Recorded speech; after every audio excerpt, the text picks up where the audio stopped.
Hello, my name is Steve Van Eiderstein, and welcome to the Narrowing Path, Walking the Spiritual Walk.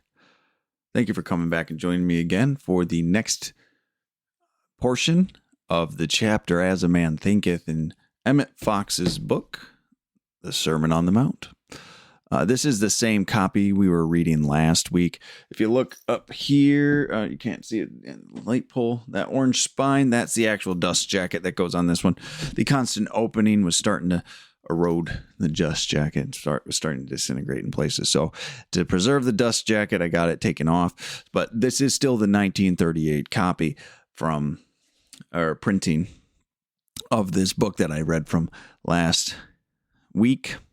Also, I've got a couple other copies here too. It's been reprinted a good couple of times. Also, I want to state you can find copies with this cover, paperback, more modern release and printing of it. It does go right along word for word. I usually use this copy to highlight and underline and emphasize things. So during the actual review process of this,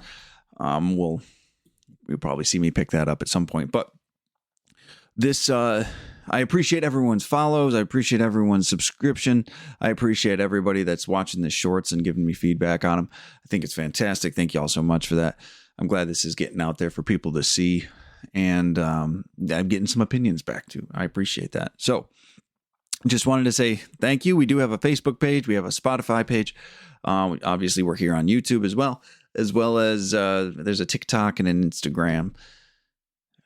I think that's all of it as of right now. Maybe we'll throw in an X account or something too, just to stir it up. But that's very much appreciated, all of the support that you guys have been showing up with. So thank you so much. I really do want to get into this quickly today because the reading is longer than last week's. I think it's the longest portion of this chapter is what we're going to cover today. And I can't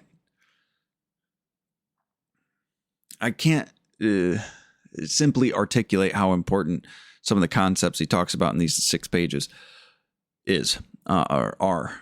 I'm really excited to go into it, but I have a lot that I want to touch on and go over. So let's go ahead and get right into the reading of it. If you're got a copy like this, it's probably on page 52 that you're looking at. And the Bible verses we're actually going to be starting with that Emmet Fox brings into this section of this 3rd chapter is Matthew 5:17 through 20. So if you want to actually follow along with the Bible verses in your Bible, go ahead. It's King James version, of course. So here we go. We're going to read the second subsection of chapter 3, titled As a Man Thinketh, in the book Sermon on the Mount by Emmet Fox. Here we go. Think not that I have come to destroy the law or the prophets. I am not come to destroy, but to fulfill. For verily I say unto you, till heaven and earth pass, one jot or one tittle shall in no wise pass from the law, till all be fulfilled. Whosoever therefore shall break one of these least commandments, and shall teach men so, he shall be called the least in the kingdom of heaven. But whosoever shall do and teach them, But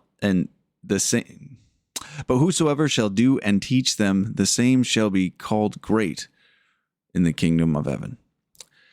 For I say unto you, that except your righteousness shall exceed the righteousness of the scribes and Pharisees, ye shall in no case enter into the kingdom of heaven. Matthew 5. True Christianity is an entirely positive influence. It comes into a man's life to enlarge and enrich it, to make it fuller and wider and better, never to restrict it. You cannot lose anything that is worth having through acquiring a knowledge of the truth. Sacrifice there has to be, but it is only sacrifice of the things that one is really much happier without, never of anything that is really worth having. Many people have the idea that getting a better knowledge of God will mean giving up things that they will regret losing. One girl said, "I mean to take up religion later on when I am older, but I want to enjoy myself for a while first." This, however, is to miss the whole point. The things one has to sacrifice are selfishness, fear, and belief in necessary limitation of any kind. Above all, one has to sacrifice the belief that there is any power or endurance in evil apart from the power we ourselves give it by believing in it. Drawing near to God would not have caused this girl to lose any enjoyment, but rather she would have gained immeasurably in happiness. It is quite true that as her consciousness changed, she would probably have found that certain forms of pleasure hunting no longer attracted her.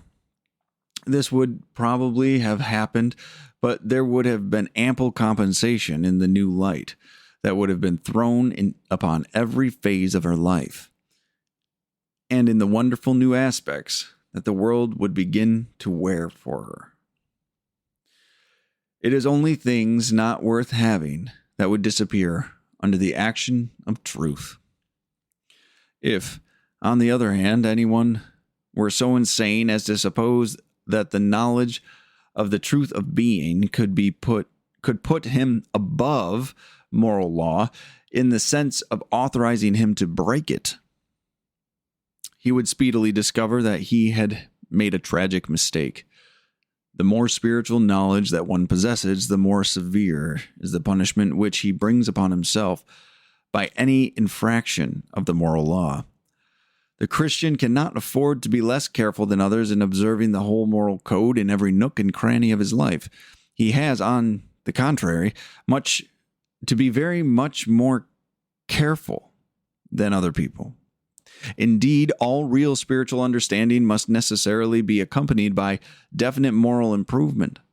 The theoretical acceptance of the letter of truth might go with moral carelessness, greatly to the peril of the delinquent, but it is utterly impossible to make any real spiritual progress unless you are honestly trying your very best to live the life. It is utterly impossible to divorce true spiritual knowledge from right conduct. The jot, the Greek iota, means yod, the smallest letter in the Hebrew alphabet. The tittle, really little horn, is one of those tiny spurs or projections that distinguish one Hebrew letter from another. The thought is that not only the letter of moral law is to be kept, but the minutest detail of the letter. We have to exemplify not merely common morality, but the highest standards of honor. The scribes and the Pharisees, in spite of their defects, were, for the most part, worthy men leading strictly moral lives according to their lights. Unfortunately, they had only the letter of the law, but that letter they usually kept in its entirety, rigorously doing their duty as they saw it.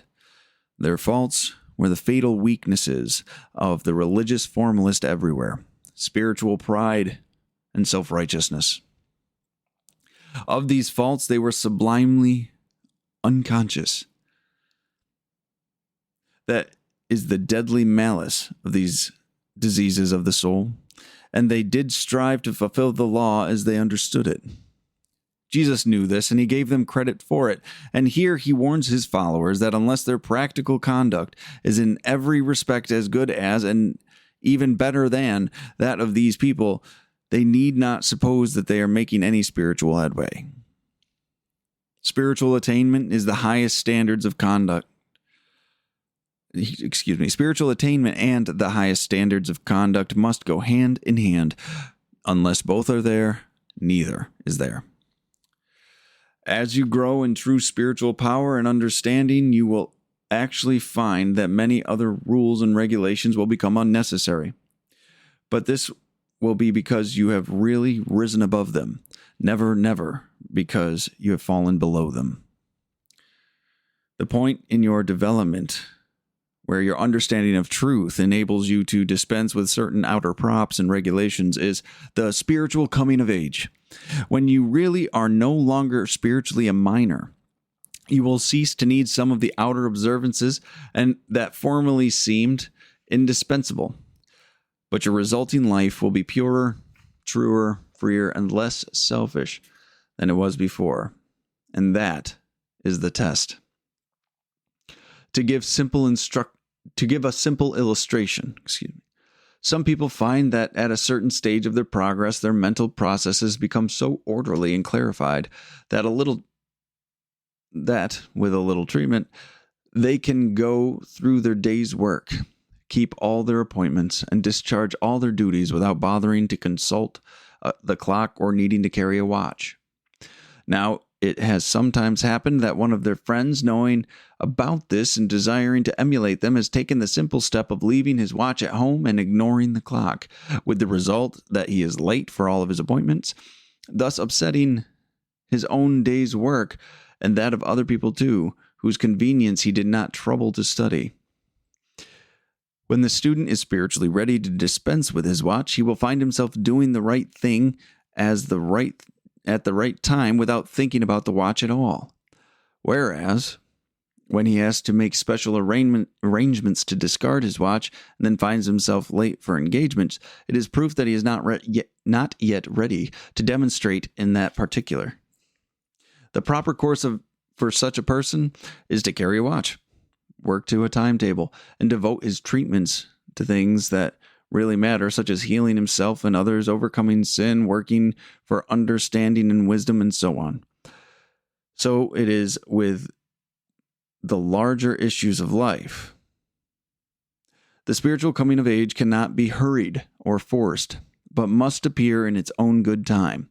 When the consciousness is ready, exactly as the flowering of a bulb can only be the result of natural growth, you have to demonstrate where you are. Let this be for the frontlets between your eyes, and write it upon the doorposts of your heart. You have to demonstrate where you are. To seek to demonstrate beyond your understanding is not spiritual. Spiritual development is a matter of growth, and he that believeth shall not unwisely make haste.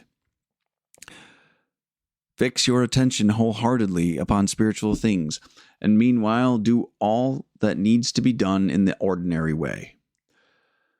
And without consciously trying to make haste, you will be amazed to discover the pace at which your soul has hastened. To take a simple example, suppose that in a street accident you find that a man has severed an artery and the blood is spurting out. The normal course of things is that unless the bleeding is stopped, the victim will die in a few minutes. Now, what is the spiritual attitude to take in such a case? Well, it is perfectly simple. Immediately you perceive what has happened. You must turn the other cheek by knowing the truth of the omnipresence of God. If you get this clear enough, as Jesus would, for instance, the severed artery will immediately be healed, and there will be nothing more to be done. It is exceedingly unlikely, however, that you will get your realization clear enough for this. And so, demonstrating where you are, you must take the usual steps to save the man's life by immediately improvising a tourniquet or whatever the proper procedure may be. Or again, suppose that a child falls into the canal when you are passing by. Once more, the appropriate action will be to speak the word, and once more, if you have sufficient spiritual power, the child will immediately be in safety. But if not, then demonstrating where you are, you must proceed to rescue him in whatever is the best way, diving in if that should be necessary and praying as you act. But what of the man who is conscious of considerable moral imperfection, perhaps of the habit of grave sin, and is at the same time sincerely desirous of spiritual growth?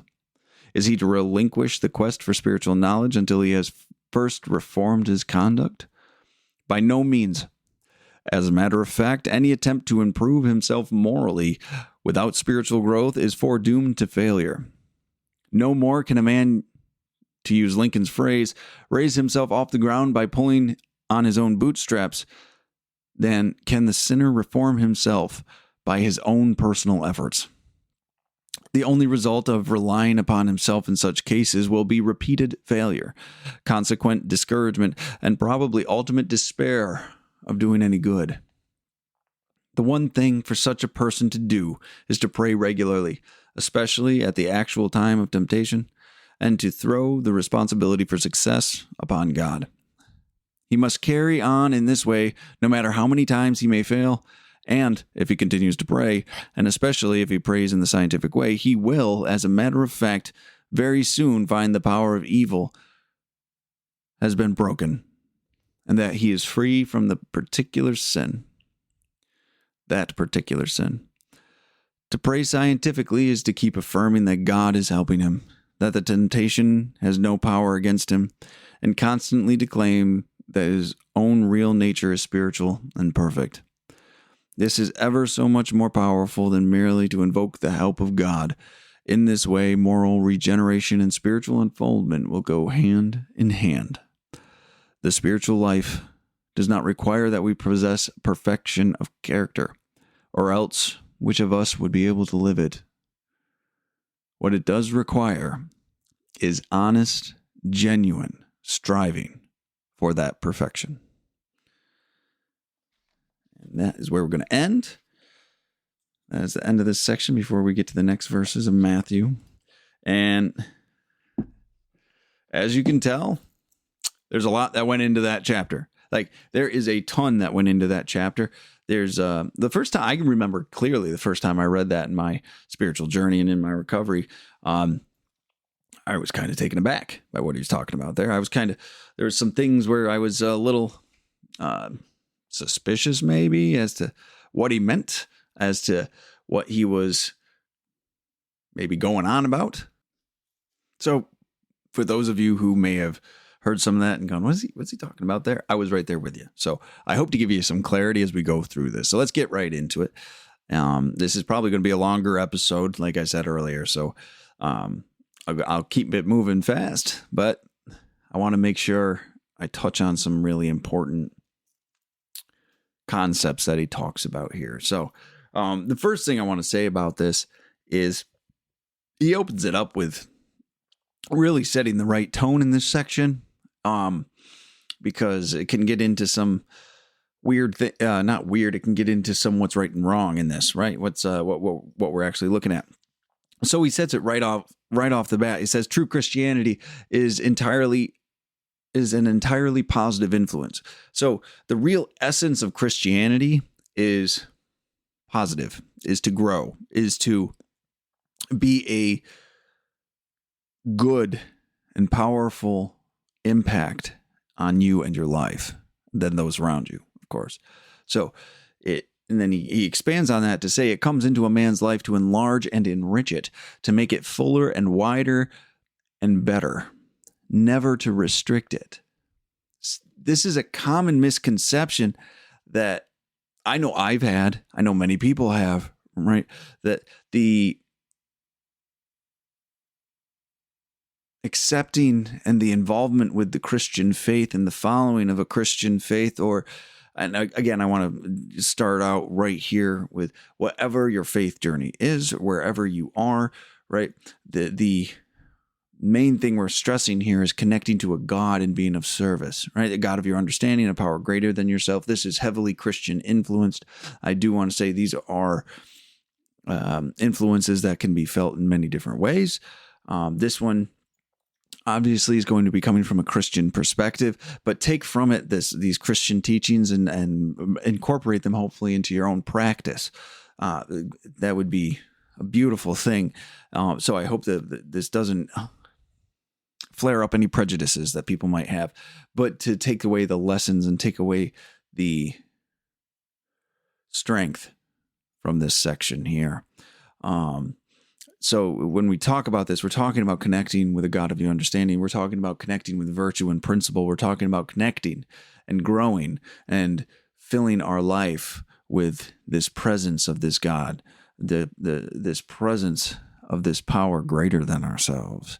So, and to remember that connecting to this is inherently positive. It's to help nurture our growth and fulfill our purpose.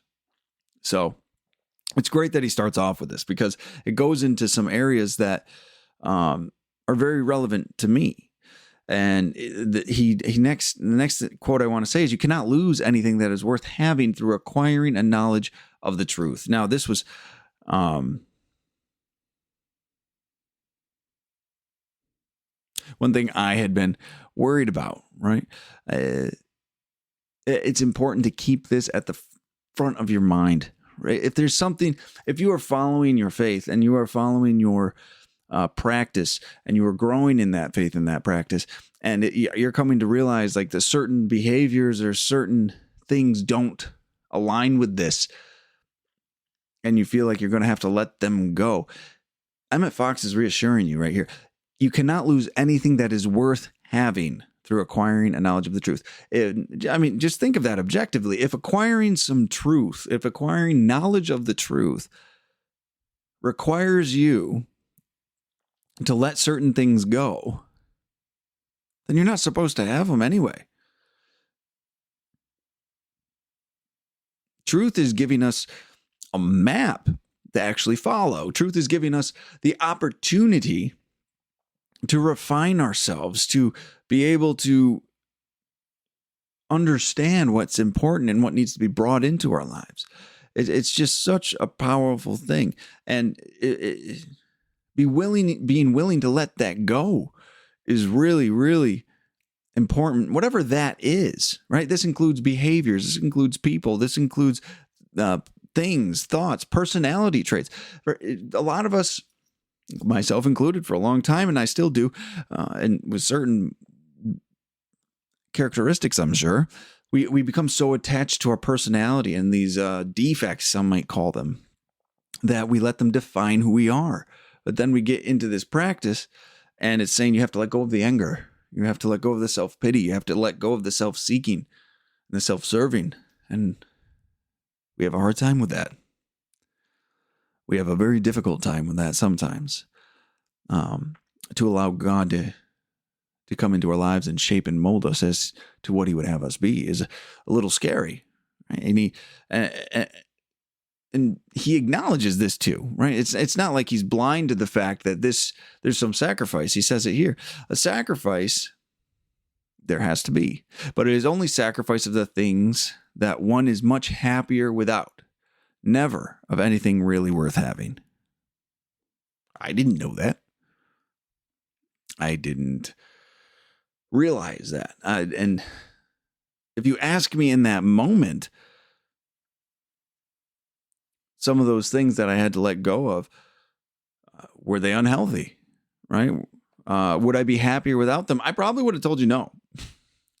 I didn't realize that they were unhealthy for me, or I didn't realize I could be happier without them. I reference regularly that I am in recovery from substances and alcohol. And if you had asked me when I started my sobriety journey, my recovery journey, if I thought I was going to be happier without them, I would have told you no. I would have absolutely, emphatically told you no. I would have told you that I was going to just be a miserable, unhappy, depressed person for a very long time. That those were the only things that made my life worth living. That the only person in my life was worth caring about was my brother, who was very close to me, who ended up passing away. And if you had told me that I had to change my relationship with that, I had to let that relationship go so I could grow and be happier, right? You would have been met with anger. You would have been met with condemnation. You've been met with so many things. But it turns out I don't always know what's good for me. It turns out I don't always know what's making me unhappy. It turns out I didn't understand the impact these things were having on my life. And that coming into recovery and coming into this spiritual experience was these things that I had to sacrifice were things that eventually I would result in my happiness, or things that eventually would result in me having joy and love. And I didn't know that was possible for a guy like me. But this quote really spells it out. Sacrifice, there has to be, but it's only sacrifice to the things that one is much happier without. Never anything really worth happening. So having a codependent relationship, right? As soon as I changed my perspective and I let that go, I was able to actually find joy and happiness in the memory of my brother after he passed away, right? Sacrificing the substances for my own self-seeking and pleasure to medicate myself in this world that I had a hard time living in, allowed me to actually connect with other people again. It allowed me to actually go and experience life, to walk through the emotions and the situations that I never wanted to before, that I despised the thought of actually engaging with before. But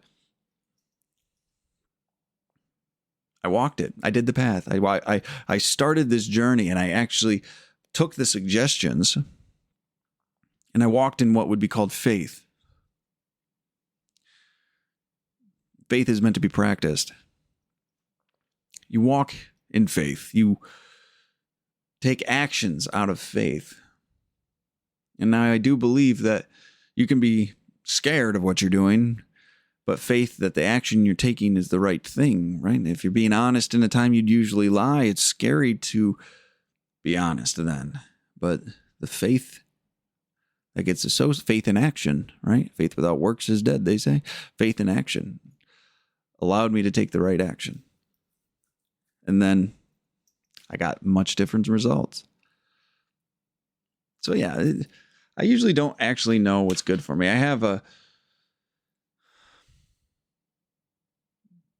wish I knew. I wish now I have usually a better idea now, but the reality of it is it took a while for this to actually set in, right?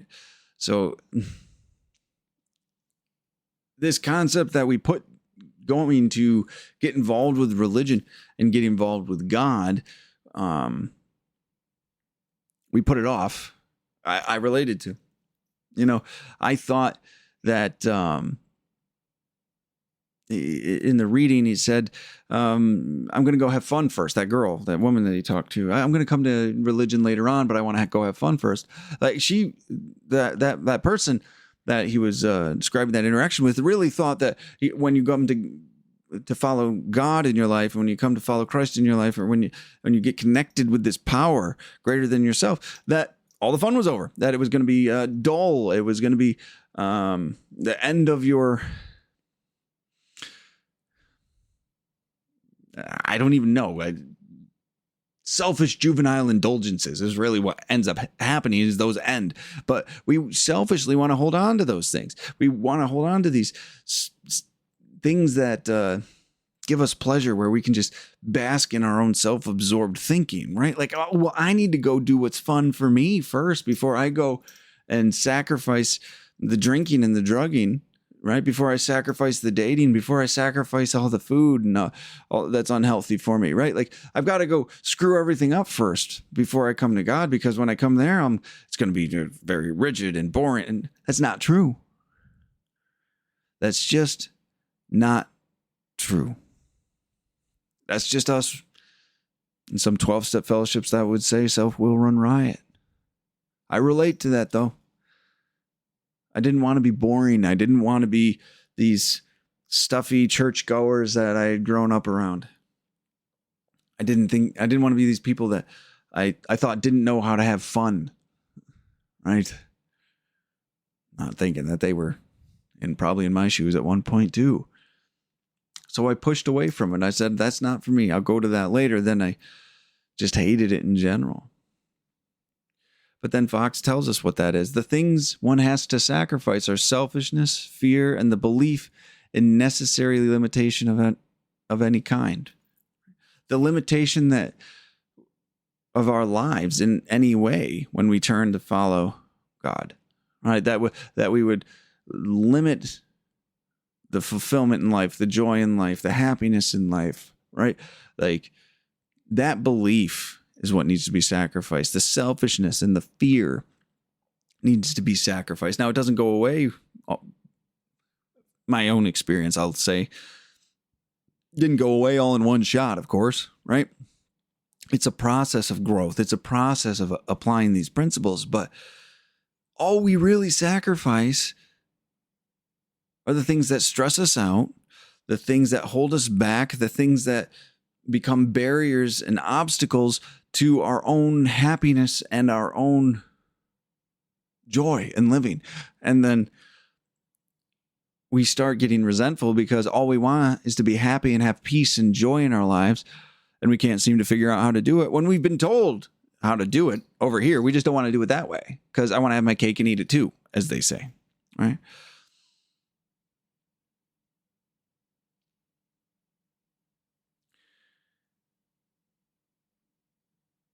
It's all we know, though. That's what makes it so scary, is those behaviors. And we get raised in a world today where we're told that you're supposed to go do these things, that that's who you are, and go live your best life, pretty much go screw everything up and go be completely selfish and self-centered. And I did it. I did all of it. It didn't work for me. And I would, to be honest, I don't think it works for anybody. People just haven't realized it yet. That hole doesn't go away. That connection doesn't go away. That no matter the amount of pleasure, it will always, they say things like that, it'll turn to ash in your mouth. And it did for me. It absolutely did for me. And, but I kept trying it because heaven forbid I don't go have fun. If I go become find a connection with a God of my understanding and have no more fun. That just, what's that life worth living? But that's just not what it is, right? That's not what actually occurs. I do want to mention this. Emmet Fox talks about right here as well, that the biggest sacrifice we have to make is that evil is more powerful. How did he phrase it? The evil has more power besides the power that we give it.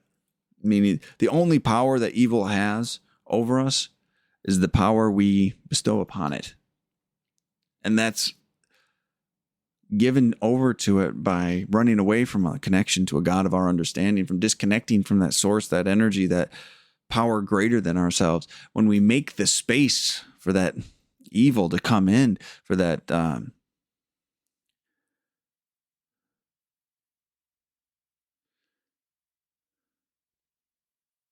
negativity, that evil's the only way, really. Selfishness, that self-centeredness is the way it envelops into your life. James Allen would say that all evil is selfishness and self-centeredness, which is really disconnection from a God of your understanding. And I agree with that.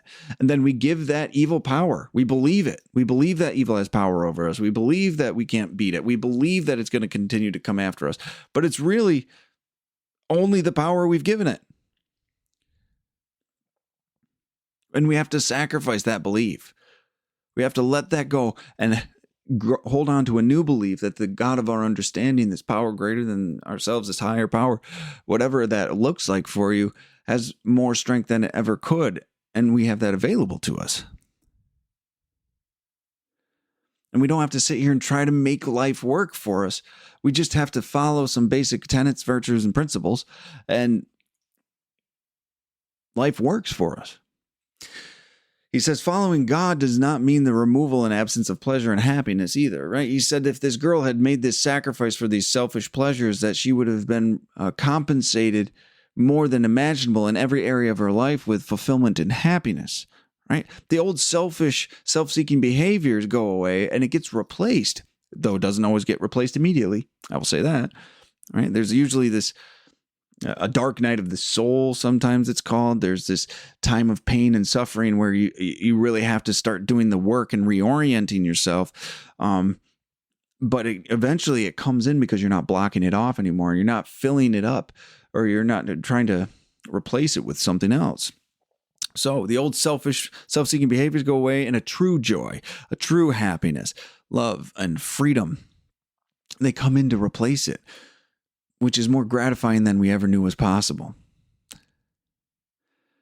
We don't even know a lot of times what we're robbing ourselves of.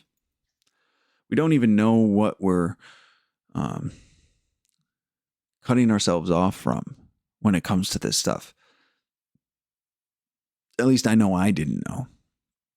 I know that if I knew how good it could get for me, if I was just willing to sacrifice the drugs, the alcohol, and the bad behavior, then I would have done it a long time ago. But I didn't think it was possible. I didn't think a guy like me would get this. But thank God I was put in the right place at the right time. And I was connected to this God of my understanding now.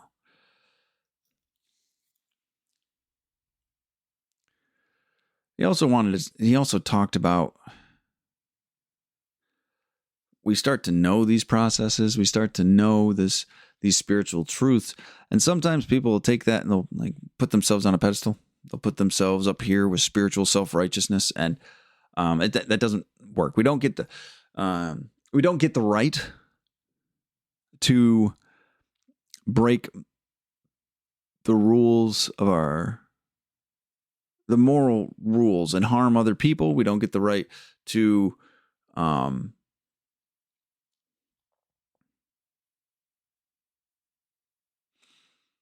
go against certain laws and restrictions just because we know spiritual truths, right?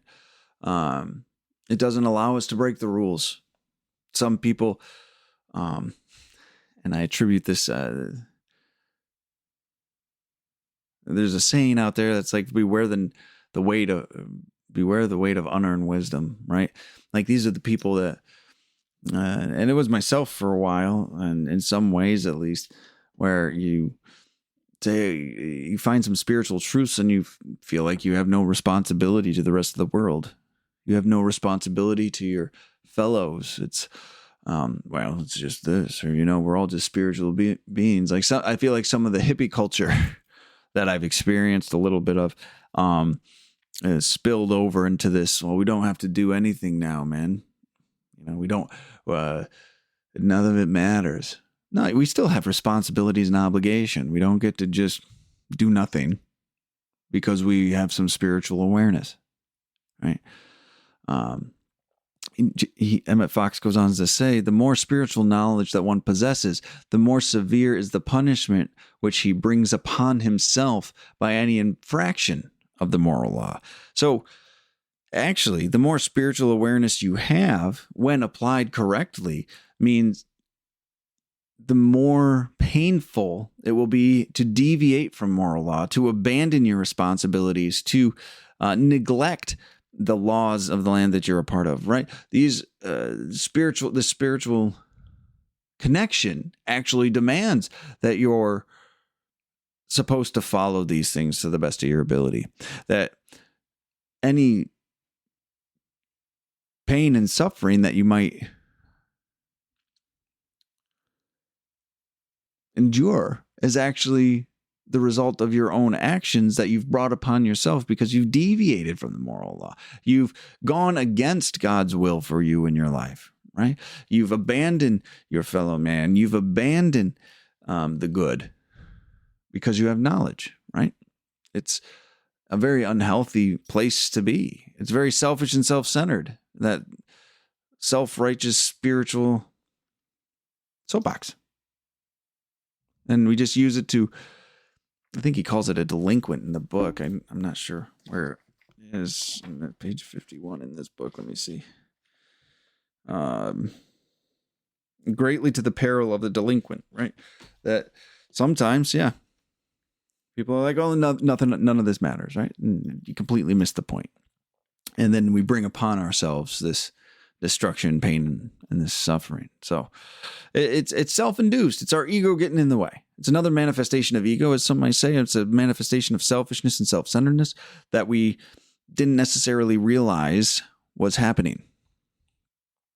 So it's important to know, and this actually, some people, I wouldn't be surprised if some people stop pursuing spiritual truths, universal truths, whatever you want to label them, because it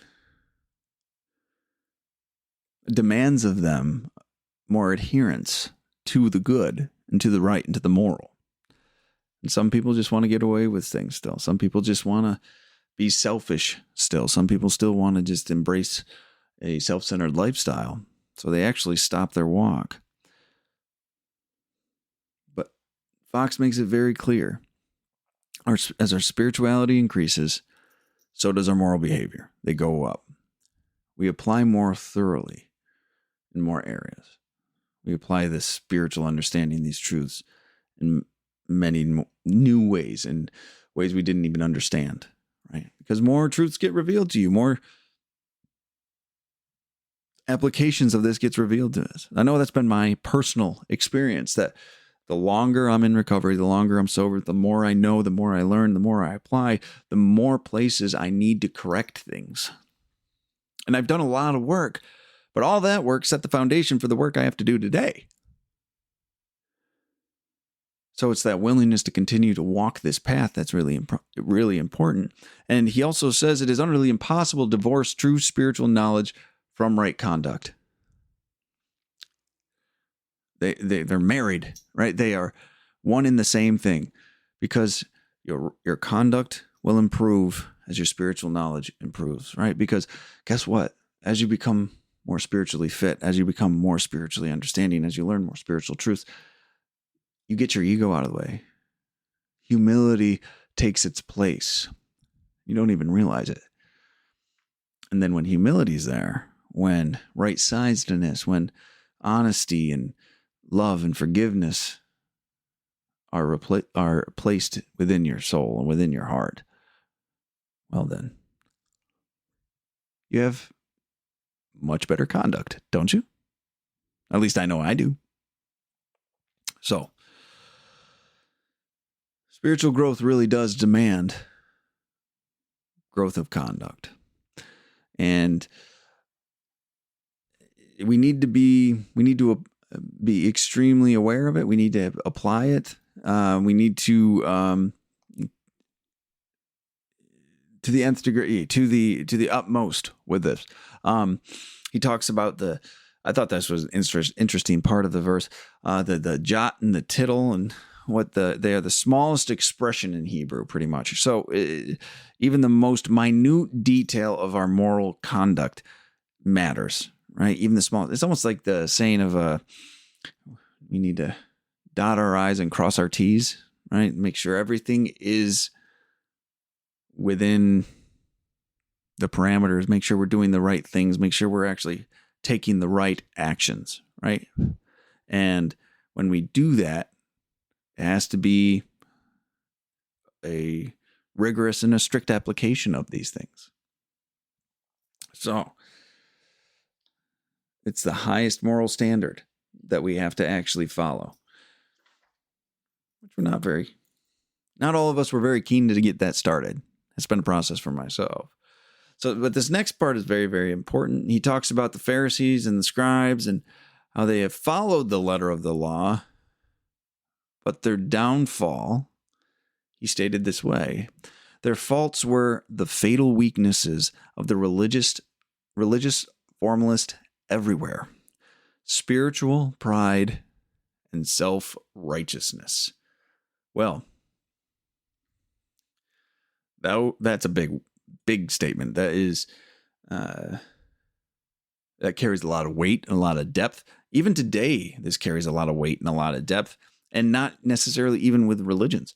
So he's speaking about this spiritual arrogance they have, right? Like, I have done everything right, so I am better than you, right? They've elevated themselves above human. They've elevated themselves above their fellows, and they have this spiritual arrogance, this spiritual pride, this spiritual self-righteousness that actually cuts them off from being connected to other people, or even connected to a God of their understanding, because they believe that as long as they followed the law to the letter, it was fine, right? But he's saying they're missing something, right? They have this sense of I'm right and you're wrong because I do everything the law dictates, and it's a social superiority they started getting. Right, I'm better than you, and that's never a place to get. Spiritual self-righteousness is the most hypocritical thing, that I am better than you. Right, and it has no place anywhere in this practice. Right, in a true practice of any connection to the God or any type of higher power is a act of humility. It's an act of service. And to forget that is quite damaging, right? And just because you're following all the letter of this moral law down here, if you're only doing it so you can say that you're better than, you're not doing it for the right reason anyway. I do believe that this happens in so many places today. Any type of ideology, and this can be in any religious practice and any spiritual practice, right? This spiritual arrogance can come in, but this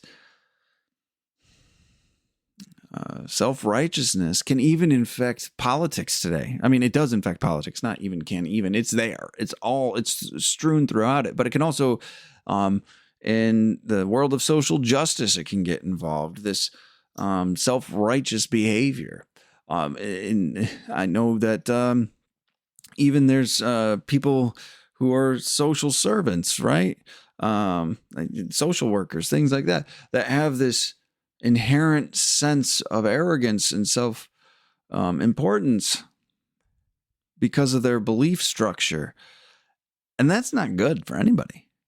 That's not good for anyone who's practicing that, right? Because it instantly gives a value judgment on who's worth more because you're doing the right thing, right? Like who's better than who? There's people in 12-step fellowships that do this, right? Like that they believe they're better than someone else.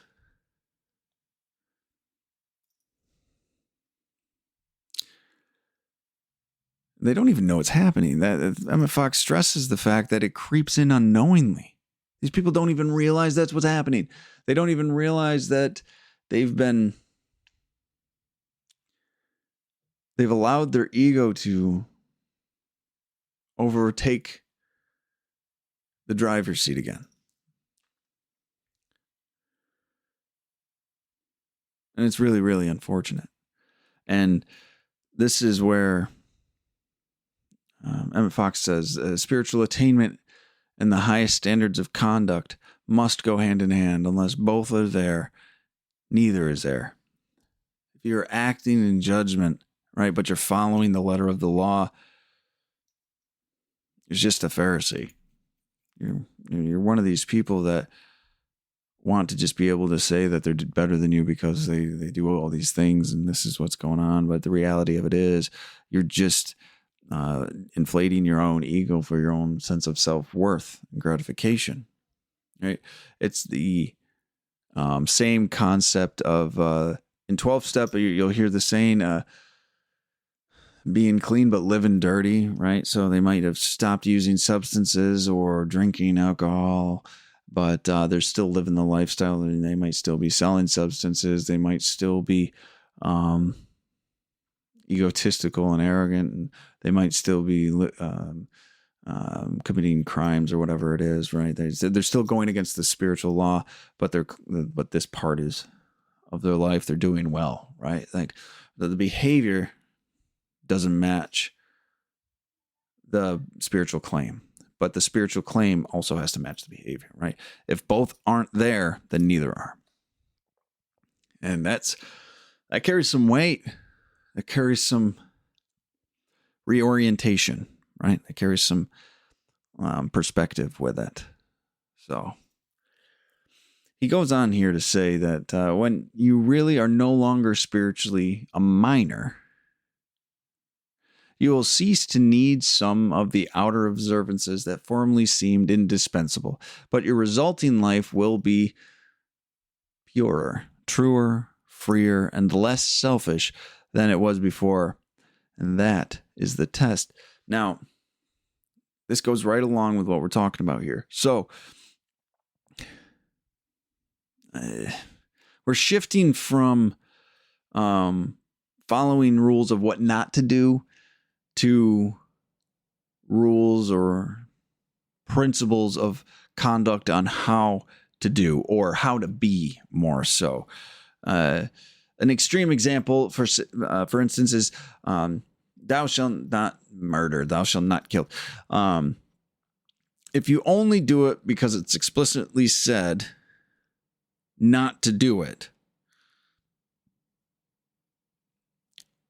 you're kind of spiritually a minor, but you're spiritually still young, right? Because you still would like to lie. You still would like to cheat somebody. You would still like to be dishonest. You would still like to hate. You would still like to be resentful and hold on to a grudge, right? You'd still like to be selfish.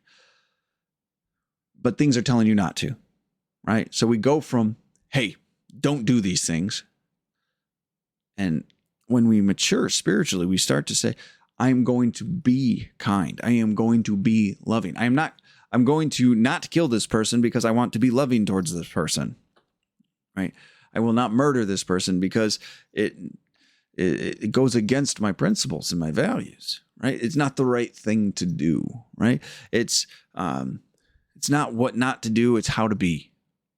I want to be a kind and loving person, right? That means I need to be forgiving and understanding and compassionate to another individual, not go murder him, right? And I do it because it's right, not because I'm told not to. Those are two very different things. One is still being selfish, but just restricting behavior, right? That's I won't kill because they told me not to. And the other is trying to be of service and to practice spiritual living and spiritual principles because it is the right thing to do. And that's what he's talking about here.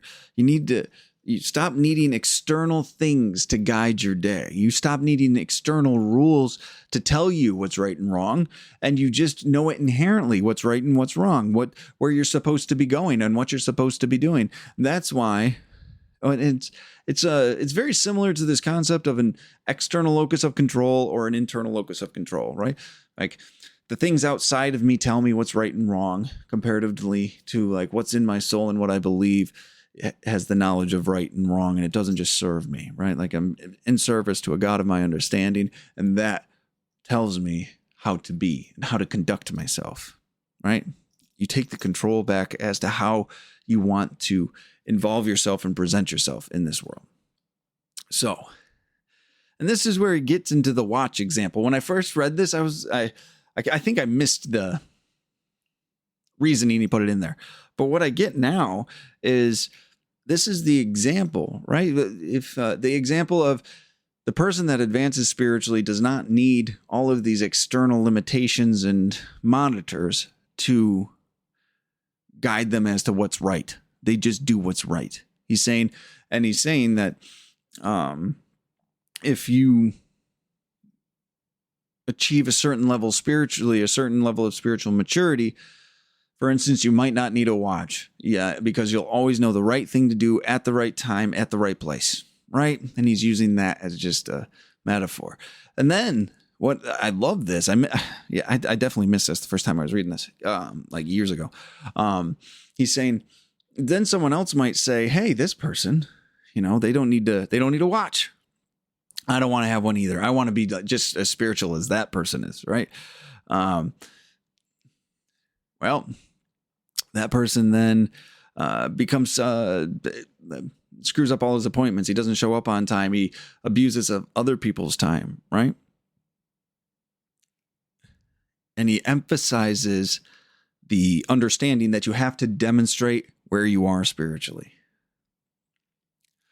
If you are not at a place where you can go without a watch because you're always late and you forget what you got to be doing, or you get wrapped up in something or whatever it might be, then use the watch, right? Use these external controls, right? Use these reference points for yourself to give you guidance as to what the right thing is to be doing. Don't just throw the whole thing out when you haven't grown there spiritually, right? So we like to try to rush the process, but when we try to rush the process, we screw this whole thing up. He says, fix your attention. We want to, a lot of us want to be like, I want to be this spiritual giant in 6 months of meditation and prayer and reading books. I want to be this spiritual guru, which there are no gurus, but it's people believe this. Oh, how can I make this go faster? This is the best part. He says, hey, if you want it to go fast, here's the instructions. Fix your attention wholeheartedly on spiritual things. And I can't read my own writing. Sorry, 1 second here. I screwed this up, huh? And meanwhile, I knew I was going to screw that. And meanwhile, do all that needs to be done in an ordinary way. And without consciously trying to make haste, you will be amazed to discover the pace at which your soul has hastened. So, instead of going and trying to demonstrate where you are not, just focus everything on living spiritually and doing the right thing and using whatever tools and resources and communities or whatever it is that's available to you. Use all of those and then perform your living in an ordinary way. And then you'll be surprised how quickly you can change. But if you are doing things just to change quickly, trying to demonstrate outside of where you are, right, then it's not going to work. You're going to fail, right? We cannot rush the process to get more spiritual than we actually are. All we'll do is slow it down.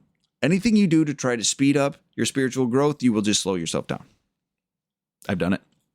I've been there. I've made the mistake of thinking, oh, I can just,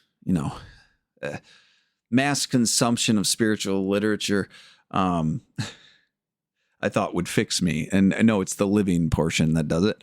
It's the experience and the wisdom from the experience that allows me to grow and mature spiritually. Now, consuming spiritual things and really integrating a lot of it into my life while living in an ordinary way has allowed me to change rather quickly, but I didn't realize the change was even happening. I was trying to do it for selfish and self-serving reasons, so I felt better about myself. Turns out that doesn't work that well. Turns out that's not what I need to be doing. I need to be practicing living a different way through action, right? With the resources that are available to me. So when you focus on everything that's good or godly or spiritual, you will change faster than you ever thought possible. And he gives some examples of some of spiritual refinement can do, and we must just take actions right where we are, right? This was a part that was weird to me too when I first read it. He talks about how, someone got hurt and they're bleeding. For some reason, I picture an arm. I'm not sure if they said arm in the reading, but if we were spiritually mature enough, we could just speak or look or touch the arm and it'd be healed, right? And pretty much be as Jesus was at healing people and performing miracles. But he says, but you're not there yet. And he says, I doubt we will ever get to that level of spiritual clarity because Jesus was who Jesus was, right? We don't have that power. We don't have that refinement of spiritual clarity that Jesus had to be able to do these things. But he says it would be available to us if we could just get out of the way, right? So knowing that maybe Jesus could do that because of where he was and his connection and this the power that Jesus himself contained through that connection and being God, as they say, and we should be able to do that too, but we can't because that's not where we are. We need to demonstrate where we are. So he said, Jesus might have been able to look at this person bleeding out and dying and saying, hey, you're healed, and they be healed. us, if you aren't there, if you aren't where Jesus was, you need to go and do demonstrate where you are. Go put a tourniquet on it. Take the appropriate medical actions, right? Like there's a whole demographic of new thought. I think it's Christian scientists, new age thinking, right? Where they really try to embody this, and they try to refine their practices and their spiritual faith to allow this to happen. There's been a lot of controversy actually with it, because this concept of practicing right where you are doesn't always get implemented into those practices, and it can be very damaging if you're trying to demonstrate, as he says, outside of where you are spiritually. So, and then he talks about morally imperfect people that know they're morally imperfect, but they're seeking spiritual growth. They want to be more connected spiritually. And he says that is not only possible, it is necessary. And what he means by that, I'll read it. As a matter of fact, any attempt to improve himself morally without spiritual growth is foredoomed to failure.